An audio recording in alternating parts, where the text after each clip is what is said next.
आइए अब बढ़ते हैं यहाँ से अशोक लेलैंड की तरफ, क्योंकि अशोक लेलैंड की बैटरी कारोबार में उतरने की तैयारी है। कितना निवेश है, किस प्रकार का निवेश है, कैसी विस्तार योजनाएं हैं, सारी डिटेल है प्रियंका के पास। प्रियंका बताएं।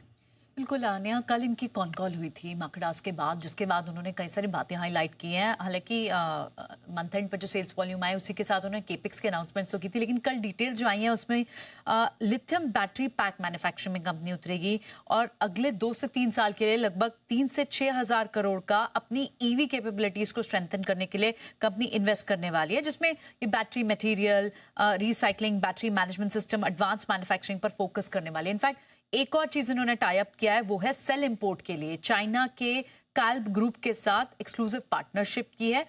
लार्जली ये टेक्निकल पार्टनरशिप है, इसमें कोई इमीडिएट फाइनेंशियल इन्वेस्टमेंट नहीं है, लेकिन आगे चलकर सेल मैन्युफैक्चरिंग करने की भी कंपनी की योजना है। तो अंडरस्टैंडिंग की बैटरीज जो है वो लगभग 30 से 40% ऑफ द टोटल ईवी की कॉस्ट कर देती है। इसलिए बहुत लार्जली अशोक लेलैंड का यही एम है कि वो एक स्ट्रॉन्गर कॉस्ट कंट्रोल मेजर ले पाए।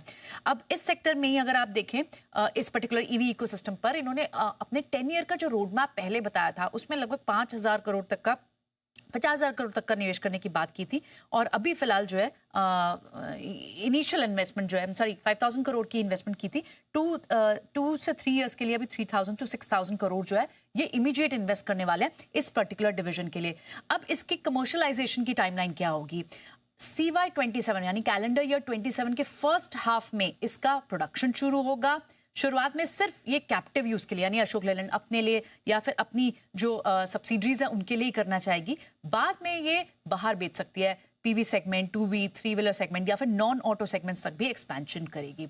तो अपने लार्जर प्लान्स में से एटलीस्ट एक बड़ा प्लान उन्होंने जो अनाउंस किया है वो 2,000 से 3,000 करोड़ लगाने का है। सनी सर, इस पर आपका कोई व्यू है? अशोक लेलैंड की जिस तरह की बड़ी विस्तार योजनाएं हैं, अब ये स्टॉक आपको कहां पर दिखाई दे रहा है?